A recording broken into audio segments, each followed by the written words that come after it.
I'm here with Lucia Flores-Wiseman. First off, thank you for the second interview. I really appreciate it. Thank you. Such an honor. It was such a great interview. I appreciate that. And you were giving me a little bit of the sleight of hand because you seem like a person who was just chilling like a couch potato with all your guitars and hanging out, which is really cool. But you have to, how hard was it just to keep that secret all those months? Because, of course, you needed the Oh, rest, but then you did a lot of stuff. You did a lot of stuff with your music. But what was the last several months like for you? oh my goodness. The gap period was definitely really hard. Keeping a secret to everyone was so extremely hard. And it was so crazy to watch season 26 and just knowing that was also going to be my future. I worked a lot on my music, on recording, on also just taking a step back and mentally preparing for what's coming next. Because I knew that when I come back, I had to be in the right headspace and just fully give it my all. So, yeah, I was doing Pilates, I was teaching voice lessons, doing photography for some people. I was doing gigs, but I was starting to take less just because I wanted to reserve my creative energy for the things that really mattered. And that was more like songwriting and preparing for this. That's so really insightful about just preserving your creative energy. When did you learn to do that? And is it something that a lesson that you learned just recently, or did you always have that as part of your foundation as an artist? I feel like I've been learning that recently. There was a time where I was gigging all the time. And I think it was because I didn't have this big opportunity. And I was thinking, the more that I gig, the more money that I'll have, right? And the more that people will see me and whatnot. But I think once I start to get to a different level, I have to ask myself, what is worth my time and my energy? And I think money, of course, is something that's important, but time is also very valuable. And that is something that you cannot get back. And I realized that I don't want to spend my time trying to find all the tiny little gigs just to get little bits of money, if that made sense. Instead, I was trying to dedicate my time towards things that fulfilled me more. And that was like headlining shows, working with my band, songwriting, doing events where people were listening to me more versus being in the airport, people are just passing by. So I think I was just trying to weigh it out. And I feel like with the voice, I've realized that burnout is a real thing. And I've known that for actually quite a while. But knowing that the voice is something that is changing my career and how people see me, that I can start being more picky. I can start saying yes to less gigs and yes to higher paying gigs, more things that felt more like me. And yeah, some people have been asking, why haven't you been gigging a lot, baby? Really because I want to choose the things that really fill my soul. And sometimes the 2 hour gigs at multiple locations just can't cut it. No one filling your soul. You could have for the playoffs. You could have come out with just a really explosive song. Your voice, that dexterity in your voice has it to do that powerful song. You proved it with a Boone track a couple weeks back. But here's the thing: you wanted to fill your soul, and how? What was the challenge of performing in my life? Because it's pretty much a love letter and a spotlight to your grandmother, but you also have to nail that performance as a professional, but you're also showing your soul to the people. And most importantly, speaking to the one you love. How hard was that to do? This song was very difficult to do. I was very anxious about how it was going to be perceived by others in the sense that this is a competition for your voice. And for me to sing this song on stage without the backing band, without the background vocals, just myself and the guitar, it's a very vulnerable position to be in. But something that Adam told me is that my authenticity and just being myself is what people are going to be gravitating towards, just being yourself. And that is also who I am, just me and my guitar and this beautiful song about life and death, about appreciating life and your loved ones. And so when I focused on that, it ended up just not being hard. because that was something that I've been doing ever since I was little. You've heard this so many times when I go through all your comments on socials. Everyone's like, she has a unique voice. She sounds like this person, so unique and unique. Even one of the voice YouTube with the boom tracks, I think, slow it down. They said they put unique in the title. I Mhm. think it was a cool turn on that word. I'm sure it doesn't get old for you. It must feel good. But then, what was it like for you to watch when Adam said, forget about her voice? She has a unique soul. When you saw that, I'm sure that really touched you as well on both ends. Yeah, it really touched me. I want to show that within that music. That it's not just the voice, it is my soul. And I think everyone's soul is special and unique. But I think really being vulnerable in your music is what can help show that soul, show the characteristics of it. So it was such an honor because it not only connects to me as a person, but me and my character. And yeah, that just means a lot. What was it like writing that song Transitions? We're talking about personal journeys and whatnot. Is songwriting from a personal place second nature to you, or does it take a lot of refinement, or you're past that, you're already expert at writing about the people you love unconditionally? Yeah, writing transition was really awesome. It came naturally to me. It just depends at where I'm at when I'm writing the song. If I'm writing and I'm already in an emotional space, it just comes so easy. It just flows out.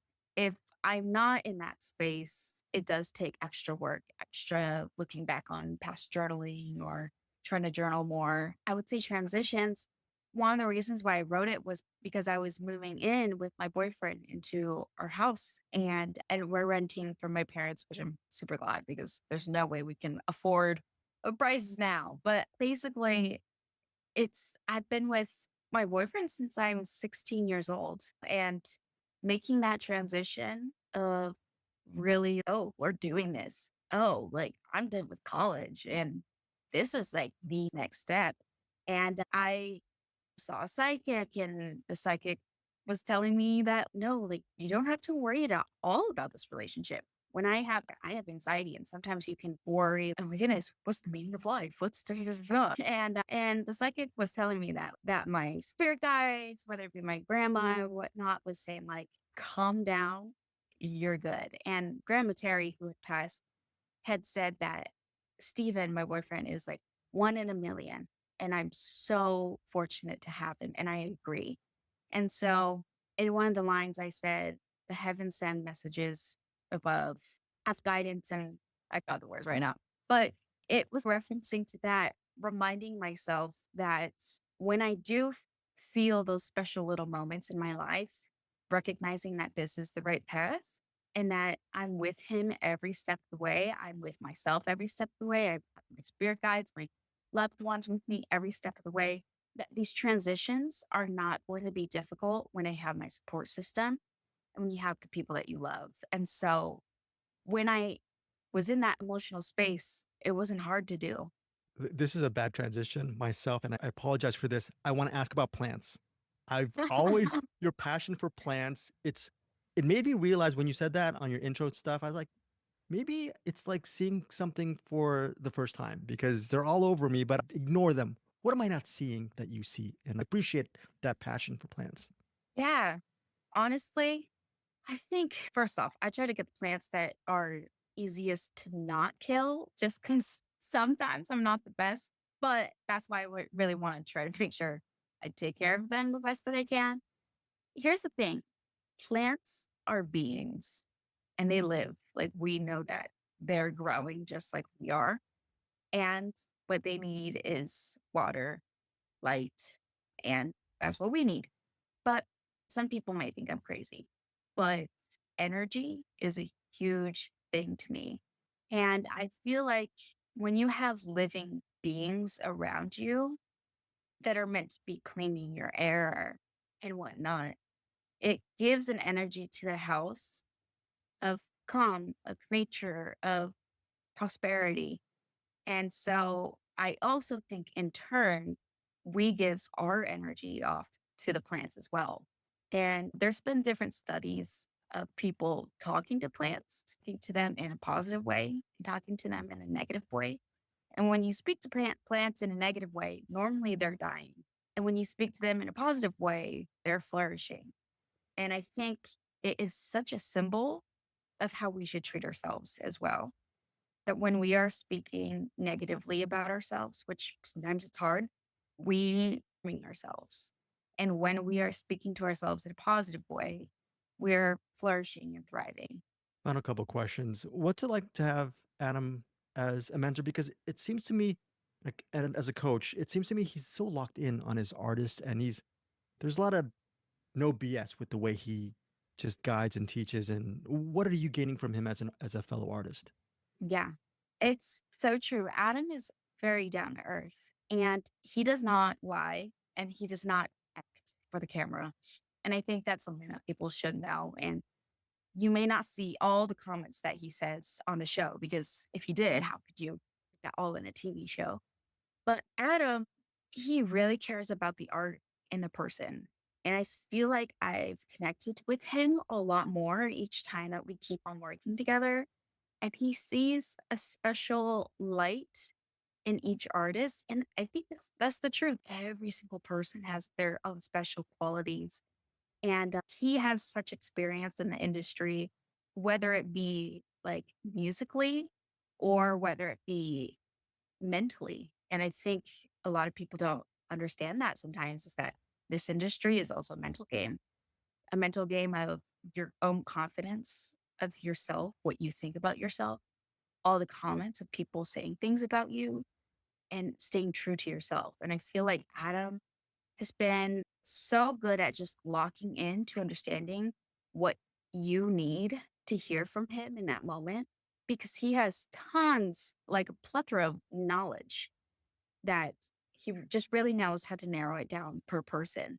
Is it also part of it just learning how to take constructive criticism? Because you are such a talented artist. There are many artists of your ilk who, when they get a criticism or a pointer, they may not take it as well as I'm thinking about that moment where Leanne Rhymes, the mega coach, she mentioned about your vibrato, and you just took it in and you really applied it to what I just thought that was really cool, as opposed to you just saying, "Oh, whatever." You know what I'm saying? Have you always been good at that, as far as just taking that feedback, no matter what stage you are in your artistry? I have not always been good with that, with accepting constructive criticism.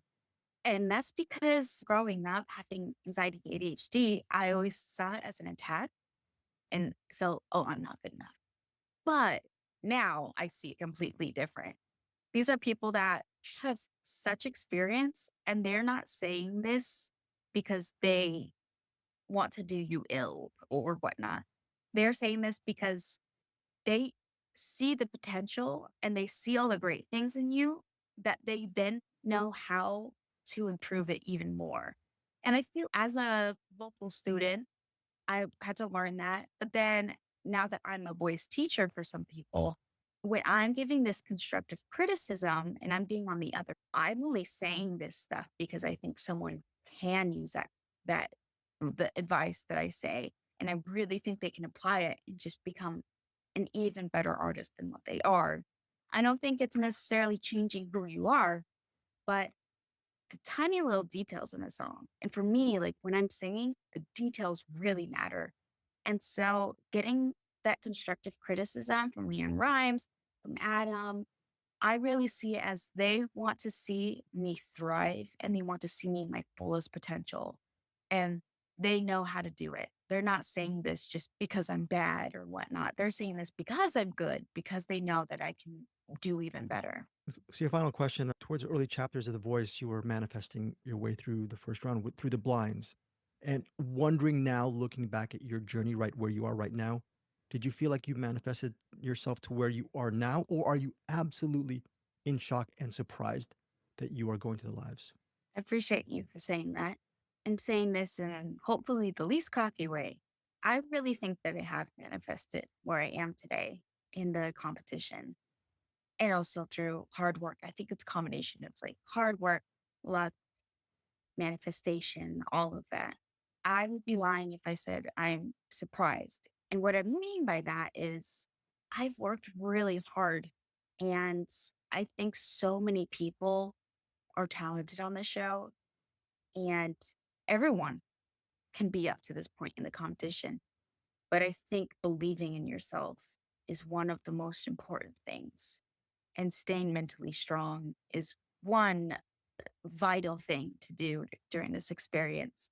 So I feel every now and then I'll be like, wow, I can't believe I'm in this. But I also know like I am deserving and everyone who's with me is deserving. Last question. What are you looking forward to with the lives? And do you get a break where you can just stay wherever you are and just watch Netflix or whatever streamer? Can you be a couch potato or is it all work from here on out? Yeah, I'm so excited for the lives. I'm excited to show another side of me. I just think the sides of Lucia are endless, and that's with everyone too. I'm excited to show strength and to continue working with Adam and just to see how America feels about me. But at the end of the day, I just want to be proud of my performance. And I want to enjoy my time being with the other contestants because it's such a positive and supportive community. Seriously, everyone here is so kind, so deserving. And like it was my birthday yesterday, and we got to celebrate eating out and whatnot. And I'm just excited to enjoy the moment and be in the present moment. And I do have to say, I do have some downtime to watch Netflix and to chill and whatnot. But also, I know that as it keeps on getting closer to the date, it's going to be a lot of hard work. Thank you so much for your time. And I was going to mention happy birthday, happy belated birthday at the end. I did not forget. And I just want to very quickly, people post the voice, they can just continue to find your work on Spotify, Apple Music. Is that how people will continue to find your music? Yeah, just look up Lucia Flores-Wiseman, and that's me on Instagram, on Facebook, TikTok, Spotify, any of that stuff. So it'd be a pleasure if anyone checked it out. So yeah, thank you so much for your time. And please, I hope you get a lot more relaxing time in the coming Thank you days. so much, Greg. I Appreciate you. appreciate you. You take Have a care. good day. Hey guys, thanks so much for watching this video. For more movie and television reviews and interviews, please subscribe to my Deepest Dream channel, like, comment, share, subscribe. And as always, thanks so much for your support. Take care.